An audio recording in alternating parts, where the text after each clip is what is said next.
na paz, no equilíbrio. E rezemos assim. Pai amado, que esta noite seja abençoada com a tua presença, para que o estudo da noite de hoje seja cada vez mais proveitoso para o nosso coração, para as pessoas que estão presentes conosco e para nossos parentes, irmãos, filhos e colegas. Amado Mestre Jesus, abençoa nós todos, abençoa nossas casas, abençoa nosso centro espírita, as pessoas que fazem parte dessa reunião, para que cada um receba a tua luz, o teu encaminhamento de paz, de amor e de harmonia.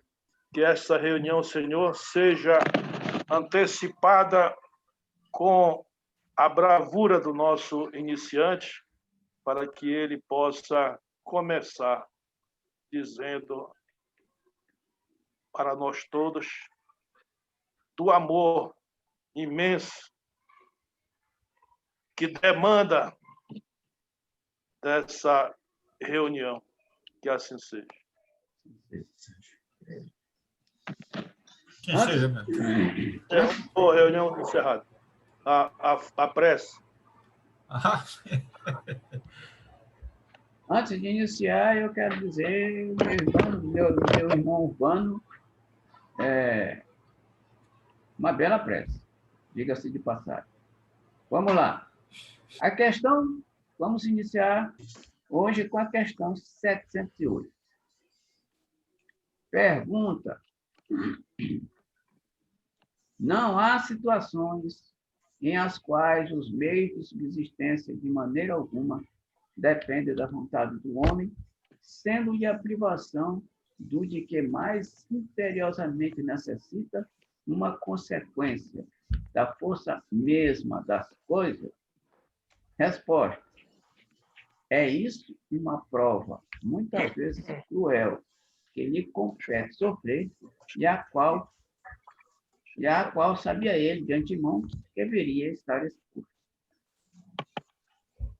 Seu mérito, então, consiste em submeter-se à vontade de Deus, desde que a sua inteligência nenhum meio lhe faculta de sair da dificuldade. Se a morte vier colhê-lo, cumpre-lhe recebê-la sem murmurar, ponderando que a hora da verdadeira libertação soou e que o desespero no derradeiro momento pode ocasionar a perda do fruto de toda a sua resignação. Bem, a resposta nos faculta resignação em todos os sentidos. Em todos os sentidos. Por isso, em todos os sentidos. Então, tudo que nos acontece, nós sabemos que é para o nosso melhoramento. Não existe mal que seja exclusivamente mal. Todo mal vai nos trazer um bem. Toda dificuldade, uma hora vai nos trazer um bem. Então, o que nós temos que fazer, é nos resignarmos em relação à situação e tentarmos, de alguma forma, minorar, aliviar o nosso sofrimento, porque Deus que diz que a gente não deveria ficar de braços cruzados. Nós devemos batalhar para superar os nossos problemas, a fim de que a gente tenha a condição de se livrar ou parcial ou totalmente. Isso com relação a qualquer coisa que chegue às nossas vidas. Algum comentário mais? 709. Terão cometido crime os que, em certas situações críticas, se viram na contingência de sacrificar seus semelhantes para matar a fome? Se houve crime, não teve este a atenuá-lo a necessidade de viver, que resulta do instinto de conservação? Resposta: Já respondi, quando disse que há mais merecimento em sofrer todas as provações da vida com coragem e abnegação. Em tal caso, há homicídio e crime de lesa natureza. Falta que é duplamente punido. Nossa! Então, a gente percebe aqui que mesmo numa situação dessa, né, se nós sacrificarmos uma pessoa para nos alimentarmos, né, é crime de lesa natureza. E com certeza, nós seremos responsabilizados por isso. Por isso é que a doutrina espírita nos adverte, e o Divaldo Franco já falou em algumas palestras, ele já disse o seguinte: é melhor morrer do que matar. Para a lei humana, em legítima defesa, né, é perfeito. Mas ainda assim, para a lei divina, matar em legítima defesa não é bem o caso. Por isso é que ele diz: é melhor morrer do que matar.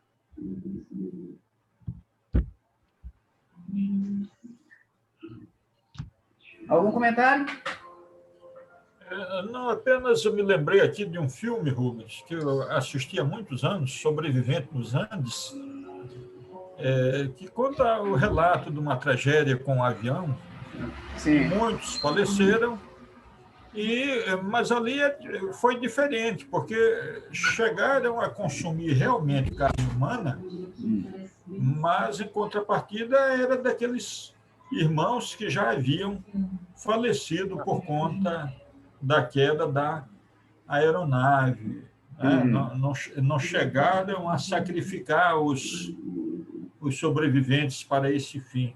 Né? De qualquer maneira, a gente acha muito estranho, por exemplo, a ideia da antropofagia, né? Do comer carne humana. Né?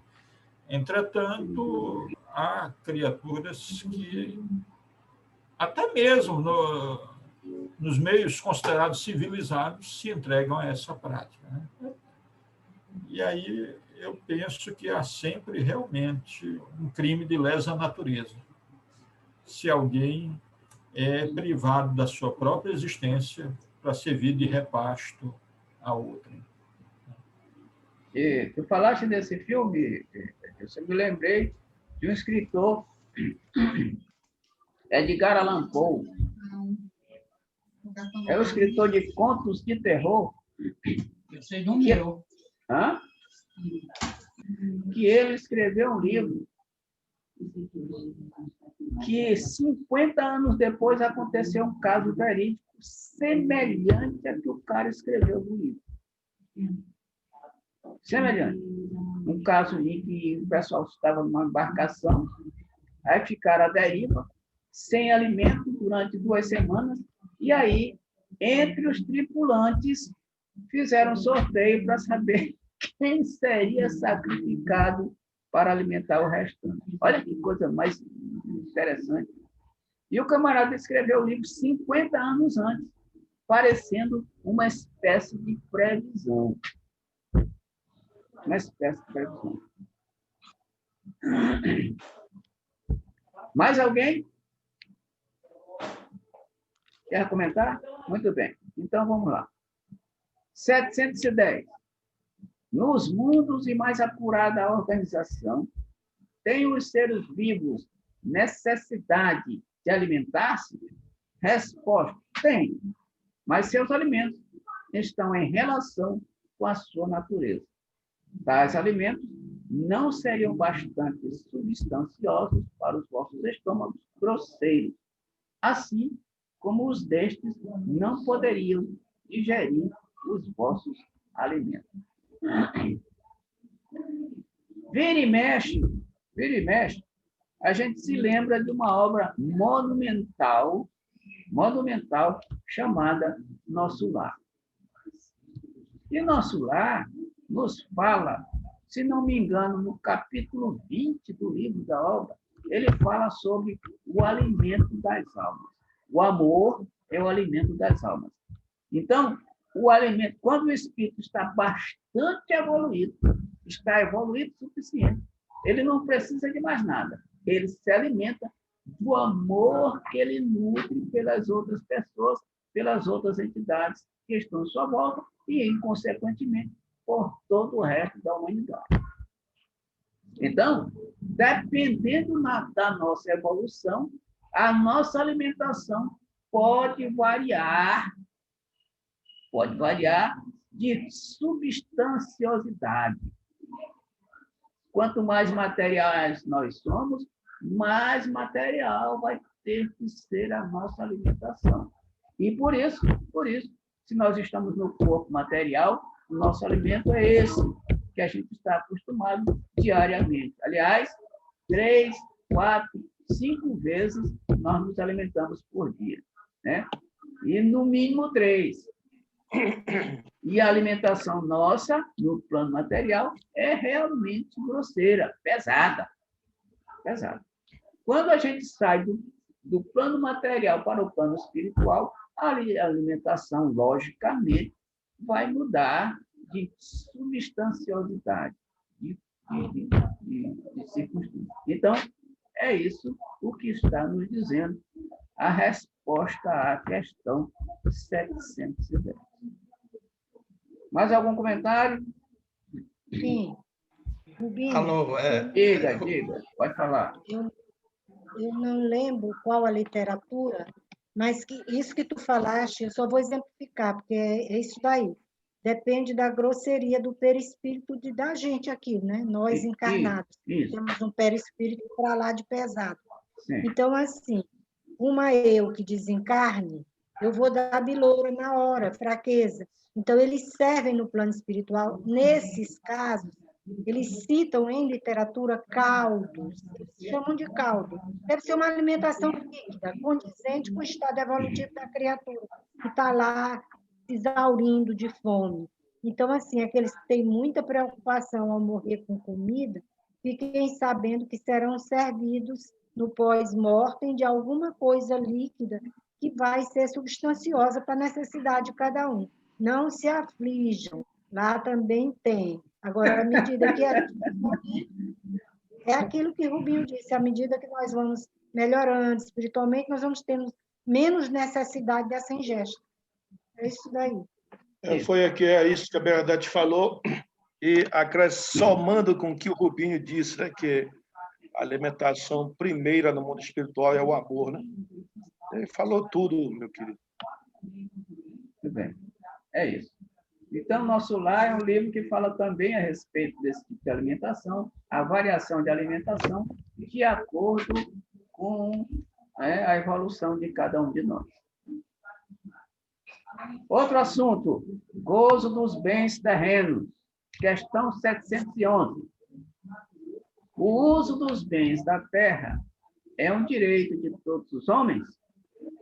Resposta, esse direito é consequente da necessidade de viver. Deus não imporia um dever sem dar ao homem o meio de cumpri-lo. Então, pronto. Os bens da terra foram feitos para serem usados, né? Por isso é que Jesus disse, em uma determinada época, dai a César o que é de César e a Deus o que é de Deus. Se nós estamos no plano material, nós precisamos nos envolver com as coisas materiais e com as coisas espirituais, a fim que a gente consiga evoluir. Agora, a questão é que nós não devemos ser escravos desses bens materiais, porque senão a coisa complica mais. E a nossa situação espiritual vai piorar ou vai piorando à medida que a gente se apega a estes bens materiais. Por isso, nós precisamos ser desprendidos dos bens materiais. Usá-los, mas não amá-los.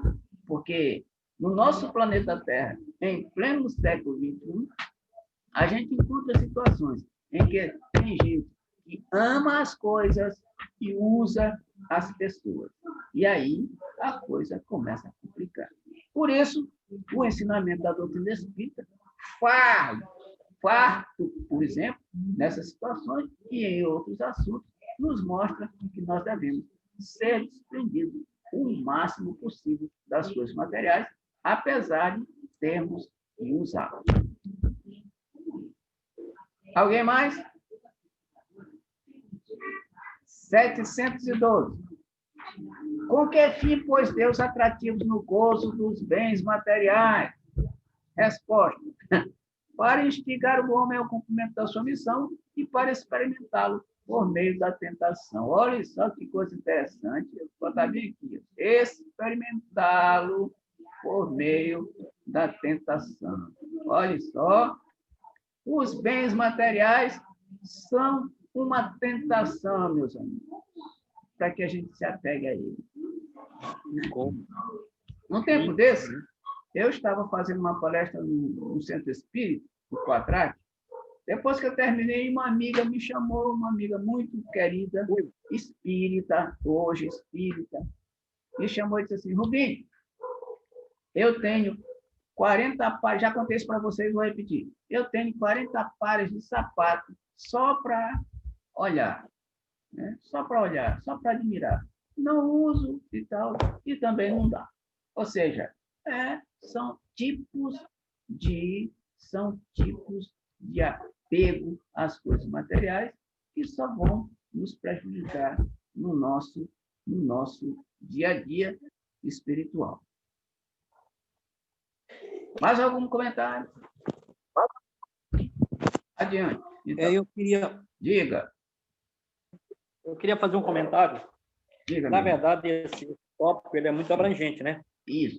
A gente sofre, de qualquer forma, muitas tentações e a gente, inclusive, a gente percebe até a dilaceração familiar por algumas coisas relacionadas ao sexo mesmo, aos atrativos. Se a gente não se adentrar muito na doutrina, inserir, a gente realmente fica muito vulnerável às tentações. A gente percebe quando novo, por mais que é da natureza do homem, a gente vai, passa na rua, uma meninazinha bonitinha, jogando um jogo de perna para a gente e tal.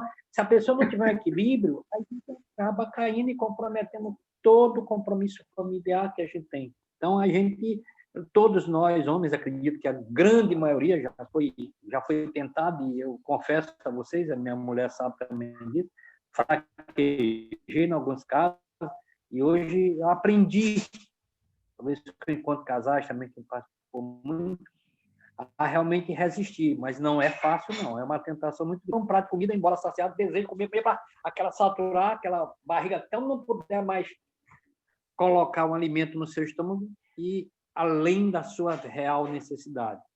Então, bebida alcoólica, a mesma coisa. A gente tem, eu particularmente sou usuário, gosto de beber, mas eu me freiei muito porque eu era muito, gostava de saciar, de beber até dizer já chega. E consegui, graças a Deus, Deus me deu mais essa vitória para a gente aprender a sair dessas situações de excesso. O certo é largar mesmo, mas eu ainda vou largar com a graça de Deus. Mas eu ainda me sinto tão bem hoje com os amigos, batendo papo, tomar cervejinha, mas na verdade a cabeça da gente tem que estar antenada para muitas provocações. Outra delas também, não sei, a maioria dos colegas aí talvez não passam isso, mas as tentações por dinheiro, enquanto empresários, são muito fortes aí fora, de tentações, provocações, para você adentrar em determinado serviço para pegar vantagens extras. Vocês estão vendo a tristeza aí, não só de políticos, mas muitos empresários que eu fico indignado de ver, e indignado e com pena, porque, na verdade, todos nós somos sujeitos às tentações. Antigamente, eu relutava muito, desculpem se estou me estendendo, mas quando eu olhava Lula, me dava um nojo de falar. Hoje eu já entendo e rezo por ele. Não só ele, mas outros que também caíram. A gente tem que rezar pelas tentações, porque foram pessoas que não tiveram o preparo que talvez a gente tenha hoje, que ainda estamos um pouquinho com anticorpos para relutar contra as tentações, mas são inúmeras as tentações que nos desviam do caminho. E eu acho que a única forma da gente crescer anticorpos é o que a gente está fazendo, estudando a doutrina e praticando a caridade, que a espiritualidade vai se aproximando para que a gente possa realmente evitar de aderir a essas tentações, porque com certeza nós seremos muito mais cobrados do que um político que ainda não teve essa visão espiritual que nós não temos. Estamos estudando o Evangelho, porque nós temos a oportunidade de aprender a ver o quanto é errado fazer isso. Aos outros que são ignorantes, talvez pagarão, mas de uma forma mais atenuada do que nós, que já tivemos a visão de saber que não devemos praticar. Desculpe, era isso que eu queria me falar, me estendi muito.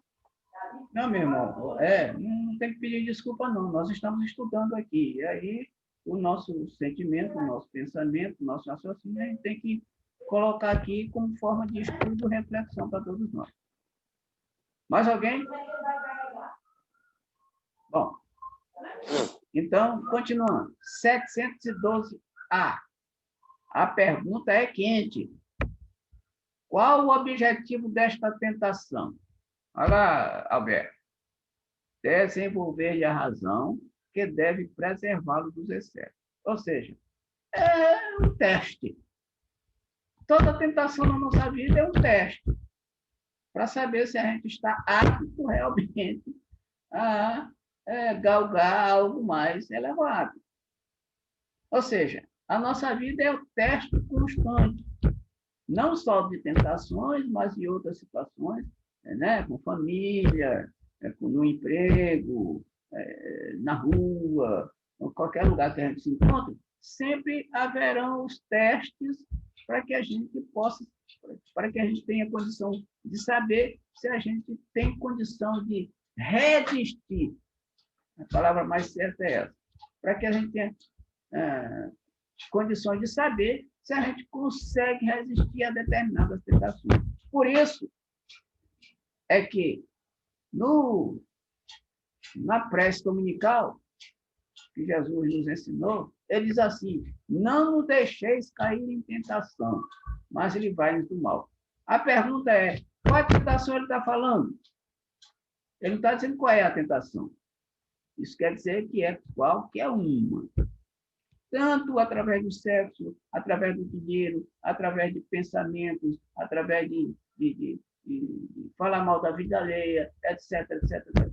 Todas as circunstâncias que envolvem a tentação, então, são testes para que a gente possa exercitar a fim que a gente tenha condição de sair disso. Mais algum comentário? Comentário de Kardec. Se o homem só fosse instigado a usar dos bens terrenos pela utilidade que tem, sua indiferença houvera talvez comprometido a harmonia do universo. Deus imprimiu a esse uso o atrativo do prazer, porque assim é o homem impelido ao cumprimento dos desígnios providenciais. Mas, além disso, dando àquele uso esse atrativo, quis Deus também experimentar o homem por meio da tentação, que o arrasta para abuso e de que deve a razão defender. Bom, então, a gente sabe, está cansado de saber, na doutrina espírita, que nada ocorre nem existe por acaso. Tudo tem um objetivo. Toda a natureza, tudo que Deus coloca no mundo tem um objetivo. E esse objetivo é sempre, meus amigos, sempre, sempre, sempre, sempre positivo.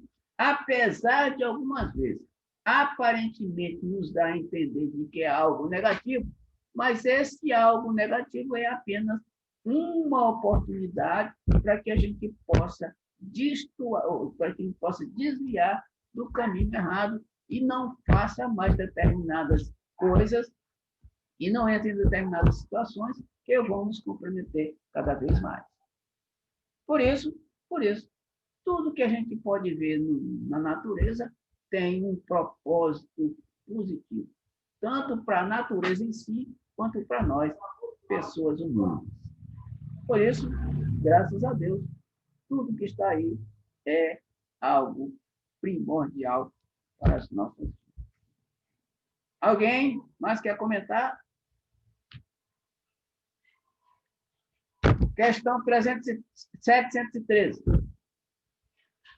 Traçou a natureza limites aos gozos? Resposta: traçou, para vos indicar o limite do necessário. Mas pelos vossos excessos, chegais à saciedade e vos punis a vós mesmos. Ou seja, quando a gente almoça, vamos imaginar que na hora do almoço, quando a gente almoça, tem uma ocasião no nosso organismo, a gente chega e diz assim, bom, estou cheio, vou parar aqui. Não é verdade? Este é o limite. A natureza nos dá o limite. Bom, vou parar por aqui porque eu estou cheio. Mas, por incrível que pareça, tem gente que extrapola um pouco mais. Ou muito mais. E quando extrapola um pouco mais, o que acontece? A natureza dá o retorno. Ou seja, vai fazer com que a gente arque com as consequências daquele excesso. E o que é? Vai adoecer, vai ter problema de saúde, problema gástrico, etc.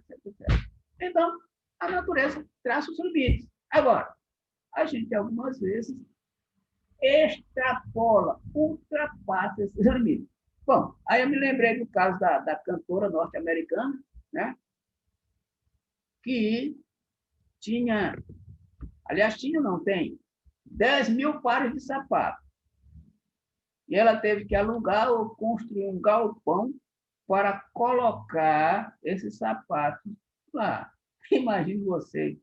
Vocês já se imaginaram com 10 mil pares de sapatos, meus amigos? Como não deveria ser? Não seria uma coisa extremamente interessante?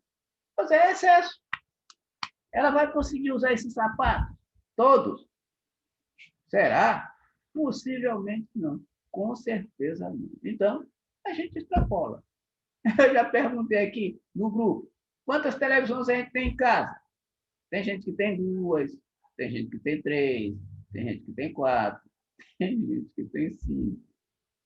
E tem gente que tem uma em cada quarto. Será que é extremamente necessário cada quarto, cada cômodo da casa, até na casa do cachorro, ter televisão? Não sei. Mas alguém pode dizer assim, mas aí o meu conforto? Não, tudo bem. Ninguém está indo quando eu conforto. O problema é o excesso. Né? O excesso.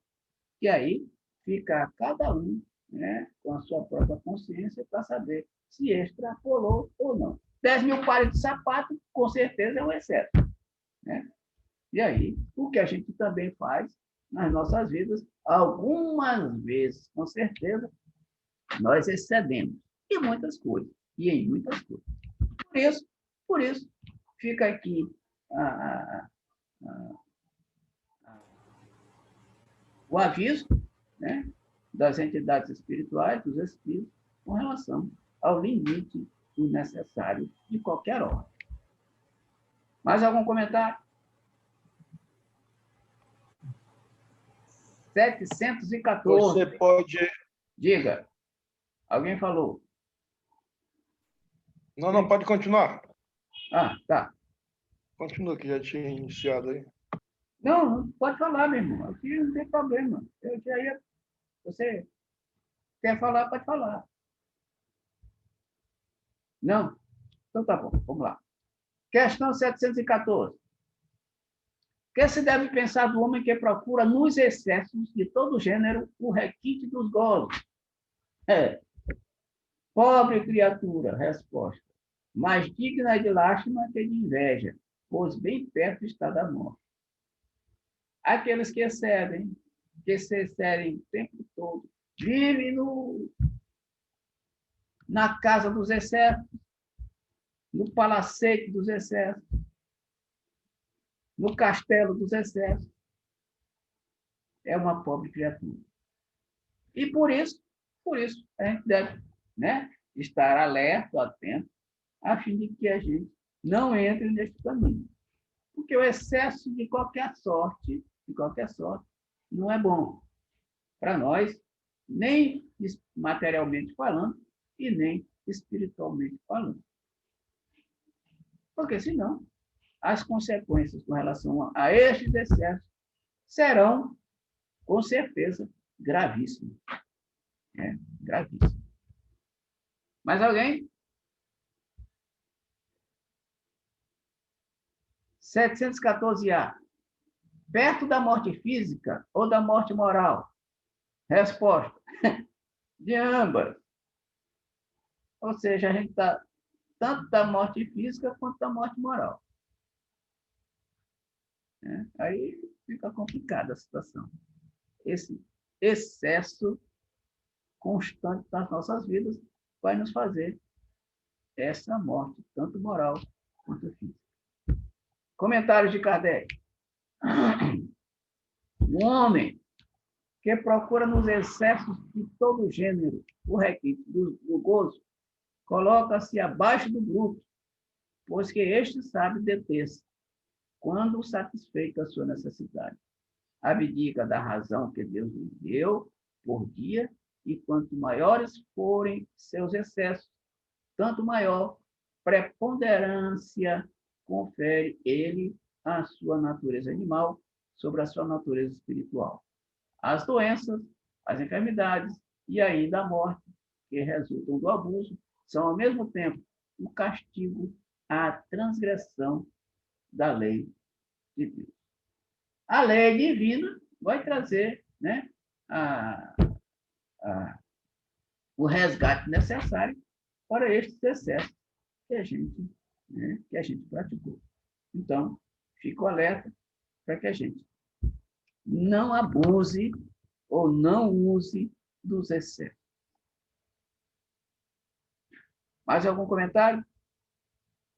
Eu gostaria, então, que alguém me ajudasse aqui na leitura. Por favor, alguém se manifeste.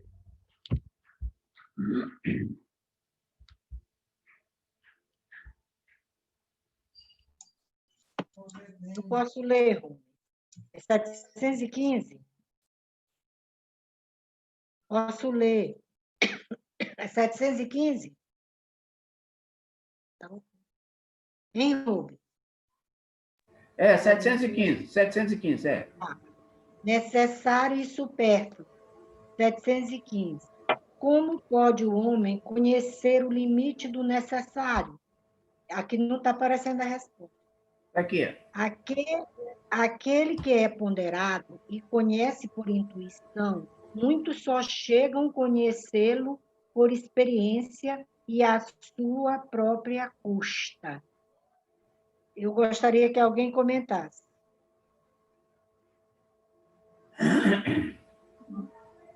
Bom, olha só a pergunta. Como pode o homem conhecer o limite do necessário? Exatamente por isso. Para conhecer o limite necessário, ele vai tendo que, neste exercício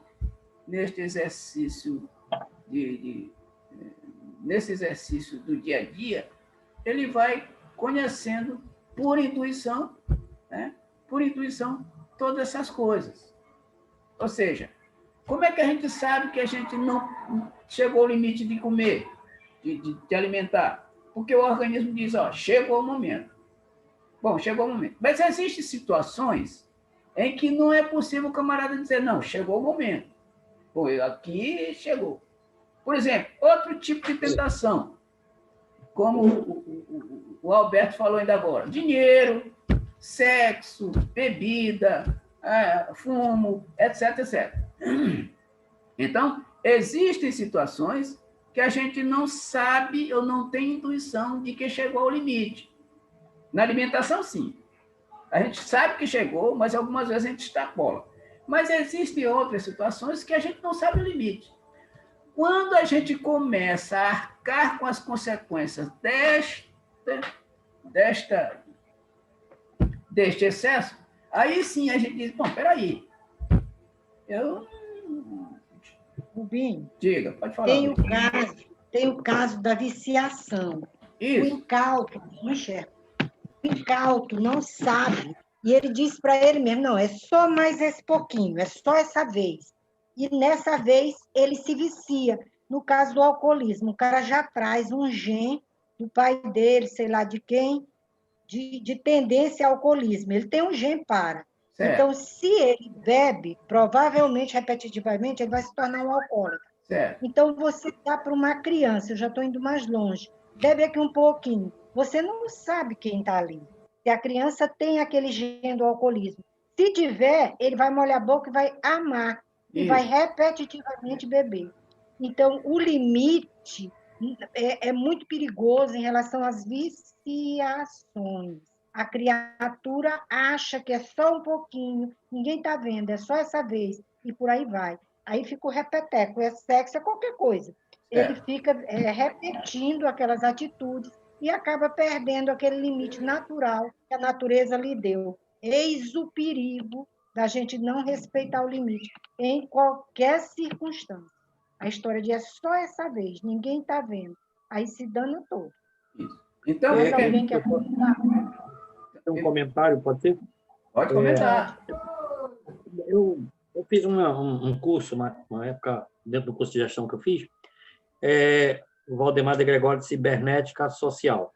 Ele enfatiza que o homem age sobre 3 prismas: o emocional, o racional e o intuitivo.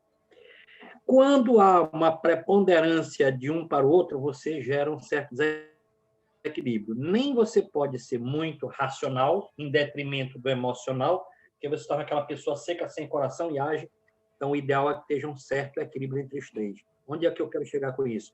Dentro do nosso princípio de conhecimento, onde Jesus diz: conhece-te a ti mesmo. É o primeiro prisma a gente se conhecer.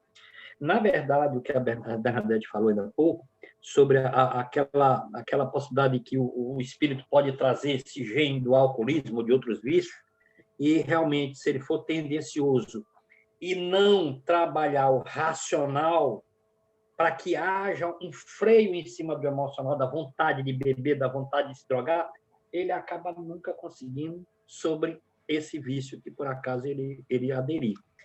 Então, onde eu quero chegar no racional? O racional é isso que nós estamos fazendo. O racional você alimenta, tem técnicas para você alimentar um ou outro. Então, o racional você faz através do estudo, você desenvolve o seu intelecto sobre todos os primas, conhecimento cultural, espiritual, tudo, parte do conhecimento, para você agir com firmeza de conhecimento. O emocional é aquele que você age pelo ímpeto, pela vontade, pela garra, e o conhecimento está lá atrás.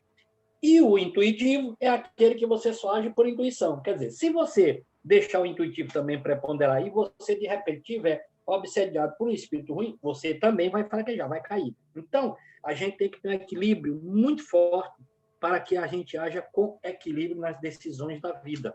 Eu volto a dizer uma coisa, por exemplo, um exemplo bem prático que acontece. A gente trabalha, vamos supor, você trabalha no escritório, num ambiente, e você tem uma colega solteira, bonitinha, atrativa, mas tudo bem, mas ela te pede carona uma vez, 2, 3, 4. Quer dizer, você teu racional, o emocional está achando é bom, está gostando, olhando ela, bonitinha, cheirosinha, e se você não tiver um cuidado de frear, você está preparando um terreno para lá na frente você cair numa emboscada. Então, a gente tem que ter o racional para internamente trabalhar com o emocional. Uma briga danada. A gente gostaria até que o emocional, nesse caso, ganhasse, mas a gente tem que lembrar a sequela que pode deixar para a gente. Então, a gente tem como forma de se trabalhar as 3 bases que eu falei para vocês, tanto o racional quanto então, é equilíbrio de comportamento. A gente não pode deixar um preponderante sobre o outro. Não sei se eu me fiz claro sobre a colocação. Só me permita, só tentar adicionar. A impressão que eu tenho é que, dentre esses 3 aspectos que Alberto colocou, quando o recomendável assim, é do equilíbrio, da racionalidade. Tá? Assim fazendo, a probabilidade de acerto do que a gente tiver é maior. Tá? Foi o que eu tenho deduzido assim, do que eu tenho lido a respeito, mas Alberto bem colocou esses 3 aspectos aí, o emocional, tá? o racional, tá? e aquele intuitivo. Tá? Uhum. Então, a mim me parece que o desejável é a gente dar preferência ao racional, tá? Mas pode ser que... Não necessariamente, porque, veja bem, você vê muito acentuado, vou voltar dentro da sua família. você vê o teu perfil e vê o da Edna. Vamos fazer para o laboratório esses dois. Então, analisando vocês dois que eu conheço mais de perto, a Edna parece ser muito mais contundente do que você pela tua formação, no que diz respeito à criação dos filhos, né, na época. Então, a gente trabalha isso como gestão, como gestor, a gente tem que trabalhar, porque a administração nesse aspecto, a gente para trabalhar nossas emoções. A gente vê muito caso de pais, mães e mães pais, tá? Ou seja, é aquele paizão que tudo libera para os filhos, então ele está deixando o quê? Aflorar o emocional dele e com certeza estraga a criança. Como, por outro lado, se você for muito caxias, muito duro com as coisas, por rigidez, com base no racional, você acaba comprometendo também. Quer dizer, há um equilíbrio. Não, é um equilíbrio. Então, talvez é um equilíbrio. Não é preponderância do racional, há um equilíbrio, claro. O racional tem que ser legal. O bom senso. É o bom senso. Tá legal. O racional, ele pode... O racional, quando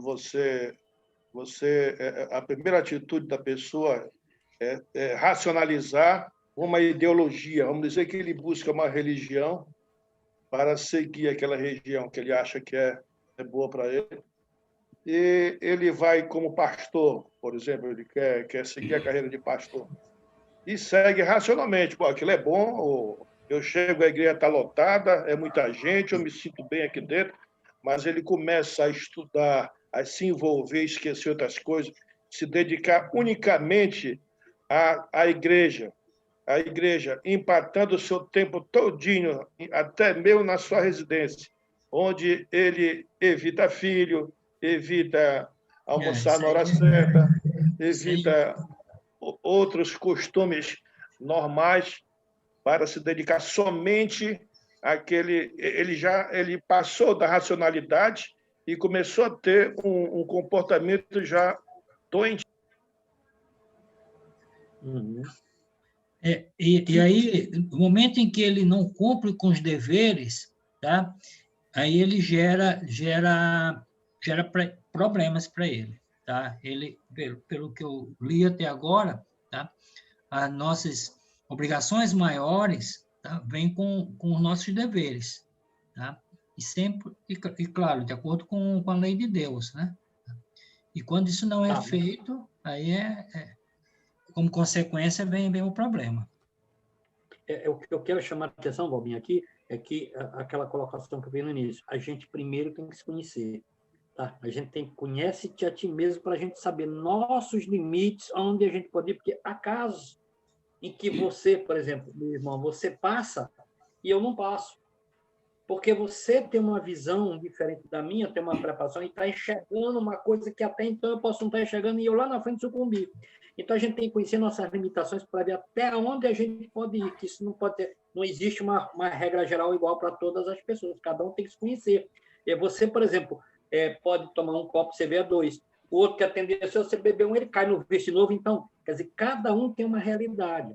E me lembro uma das expressões que a gente usa no Espiritismo, tudo posso, mas nem tudo me convém. Então, esse nem tudo me convém é racional. Concordo, Alberto, eu concordo. Eu acho que você está exprimindo bem, está explicando bem.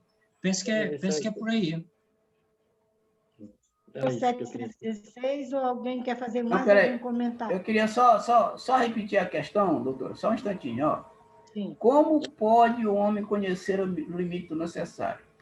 A resposta exatamente nos dá a dica daquilo que a gente está comentando aqui. Existem dois tipos de pessoas na resposta. Olha só, aquele que é ponderado e conhece por intuição, e muitos só chegam a conhecê-lo por experiência e a sua própria custa. Ou seja, tem uns, que a doutora falou, tem uns que traz com tendência. O garotinho que, por exemplo, toma o primeiro gole da bebida, ele gosta porque ele traz tendência. Mas se der para um outro garotinho, ele toma e fica, engulha, etc, etc.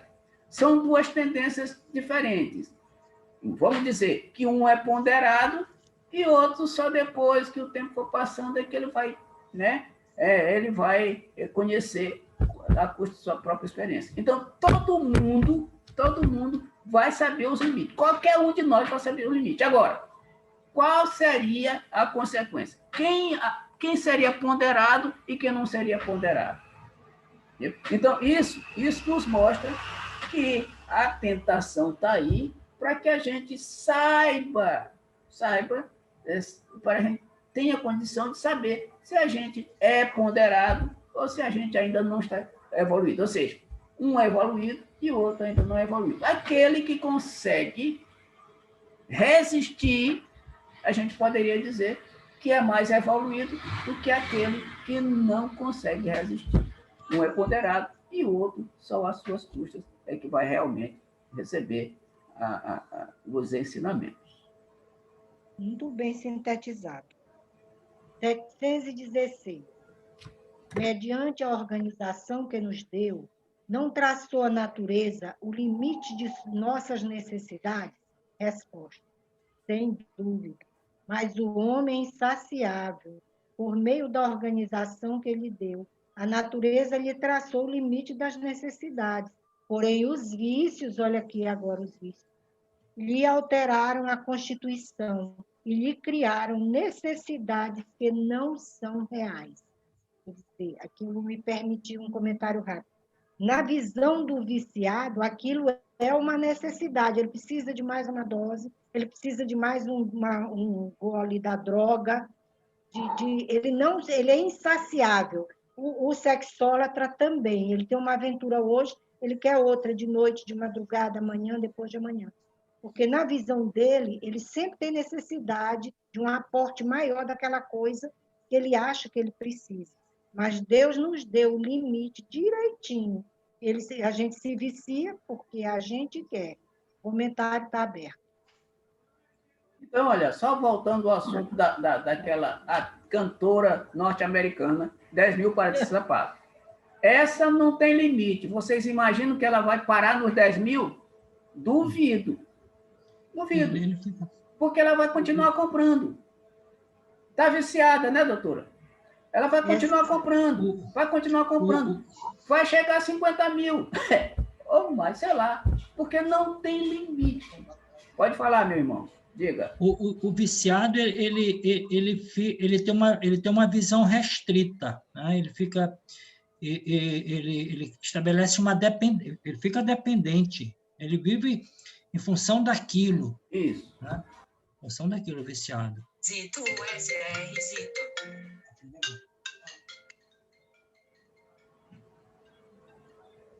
Mais alguém quer comentar? Eu vou para 717. Que se há de... Só uma colocação aqui. Aqui, nesses comentários nossos, a gente está estudando. Não vai nenhum tipo de intenção de julgamento. Quem acha que a gente está falando direcionado, está enganado. Aqui a gente está comentando o texto, apenas isso, para que sirva de aprendizado para todos nós. Perfeito. 700. Perfeito. É importante falar isso para Urbano. Cuidado com a gula, não é para ti, não. É só para... Respeita meu marido. Deixa esse saco de... Tu já está comendo aí, ó. Agora tu comeste, tu já está comendo. Está mastigando. 717. Que se há de pensar dos que assambarcam os bens da terra para se proporcionarem o supérfluo. Vixe, Maria, agora na pandemia isso é moda. Com prejuízo daqueles a quem falta o necessário. Resposta: ouvidam a lei de Deus e terão que responder pelas privações que houverem causado aos outros. Isso está na mídia, né, gente? Isso. Mas não nos cabe o rótulo, o julgamento individual e o dedo apontando. Nada tem de absoluto o limite entre o necessário e o supérfluo. A civilização, e aqui o que Rubim diz, é o comentário de Kardec, né? Isso. Nada tem de absoluto o limite entre o necessário e o supérfluo.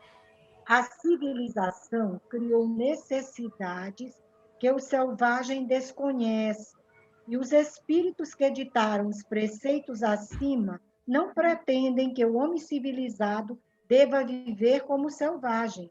Tudo é relativo, cabendo à razão regrar as coisas.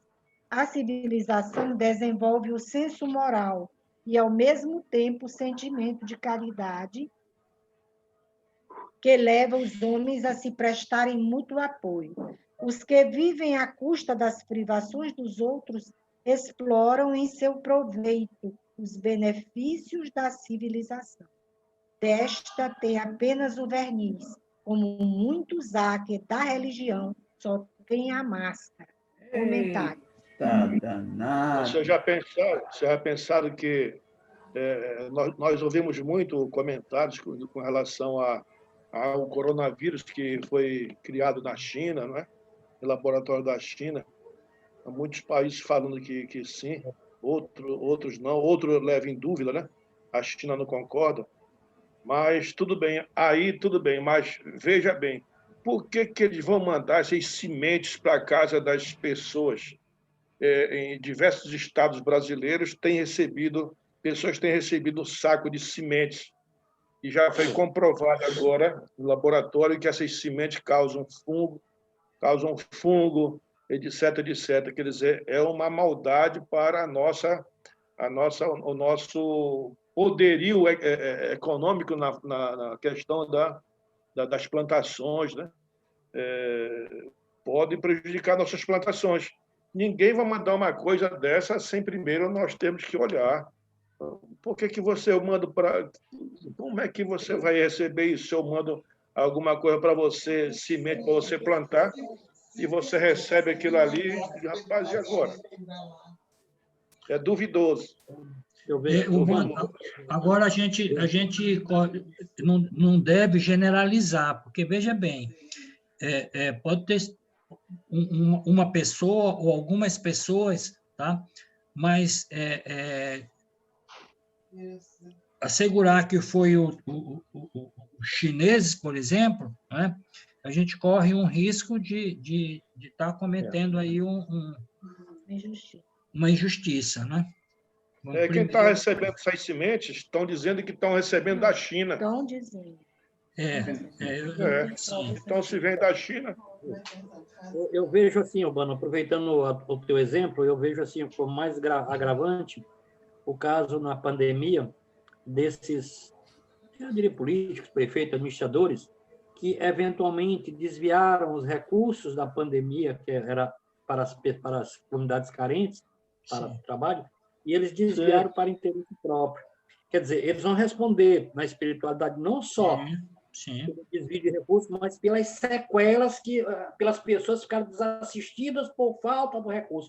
É nesse aspecto que eu vi que o texto enfatiza mais o prejuízo que a gente está dando a uma comunidade por saciar uma vontade de coisas materiais de recursos na terra supérflua, que a gente, de repente, busca para a gente e se esquece de quem aquele recurso poderia atender, salvar vidas, enfim, atenuar o sofrimento. Então, nesse caso, a gente vai responder, por isso que é importante, o que eu volto a dizer, o aspecto do conhecimento, da gente saber, porque, volto a dizer, esses políticos que não têm essa visão, eles estão interessados no supérfluo, eles só enxergam o material, para desviar o recurso, para ter um carro, ter uma casa boa, ter poder, enfim, prestígio, que é o dinheiro que dá. Se ele não tiver essa visão da lesão que ele está fazendo, do débito que ele está assumindo no plano espiritual, com certeza ele mudaria o comportamento. Por isso que eu defendo sempre a ideia de crescer no racional através do estudo da doutrina, de qualquer seja a religião, para que você saiba efetivamente o mal que você está causando. Não é só responder pelo rubro. E veja bem, o nosso sistema educacional predomina muito aquela orientação do ter, certo? Já é momento de haver uma mudança, trabalhar e além, trabalhar o espiritual, né? Isso tem consequências, como o Alberto falou. Tá? Já tem pessoas trabalhando nesse sentido. Eu adoro Encontre. Lá em São Paulo, ela já tem umas iniciativas, né, nessa área. Viu? Mais algum comentário, gente? Bom, então, só. Então é o seguinte, o que os espíritos estão dizendo e o Kardec está comentando é que em qualquer tipo de situação, se a gente prejudicar um semelhante, olha só, qualquer tipo de situação, Se a gente prejudicar um semelhante, nós vamos ter que arcar com as consequências disso. É a lei do retorno, a lei de ação e reação. Né? A lei do livre-arbítrio, nós temos o livre-arbítrio. E com o livre-arbítrio a gente pode fazer. Alguém citou aí, foi Alberto. Né? E a gente pode fazer. Tudo me é lícito, mas nem tudo me convém. Então, quando a gente coloca isso na cabeça e coloca em prática isso aqui, a gente percebe que tem coisa que a gente pode e deve fazer. Tem coisa que a gente não pode e não deve fazer, sobre condições de que a gente vai ter que arcar com as consequências, qualquer que seja a ação, tanto positiva quanto negativa, nós vamos recolher ou colher os frutos das nossas atitudes e das nossas ações. Por isso, precisamos, meus amigos, estar cientes de que não devemos prejudicar o próximo. Não faça ao outro aquilo que nós gostaríamos que o outro fizesse. É a regra áurea que nós precisamos colocar na cabeça. Ok? Privações voluntárias, mortificações. Doutora, eu só queria fazer o seguinte. Eu estou controlando aqui o horário e nós já estamos com 1 hora de estudo. Então, vamos encerrar, né? E como o assunto é outro, e a gente está nesse horário, eu acharia, não sei se o grupo concorda, que a gente encerrasse. Eu concordo. Tá, então, Eu concordo. Concordo, Nobre Rubens. Então, vamos fazer o seguinte. Vamos escolher alguém para fazer a prece de encerramento, por favor. Rapaz, teve uma pessoa que pouco falou aqui, sabe? E... Professor Otto. Não, professor Não, Otto o professor Otto está participando. Não está participando, não. Não está participando, professor Otto. Tá, então vamos aproveitar, meu querido Rubens. Vamos aproveitar. Pedir justamente para o nosso Valbert, né, nos conduzir na nossa prece. Veja bem, isso precisa ser votado.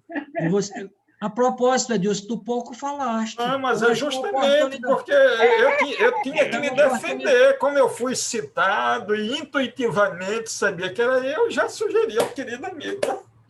Não, mas aí tu perdes a oportunidade, rapaz. Mas eu faço sempre. Eu estou ensejando ao querido amigo que normalmente não faz a oração, que nos conduza. Quem se candidata, por favor. Alguém para... Tá, tudo bem. Alguém para fazer a prece, então. Alguém. Os 3 aí. Professor Otto, Valbert e Adilson. Bernadette, tu está vendo, professor? Bernadette, tu está vendo, professor Otto, onde? O professor Otto não está, doutora. O professor Otto não está. Está no final do... Está quietinho. Está quietinho. Boa noite. Eu estou votando no doutor Edilson. Eu estou votando no doutor Edilson.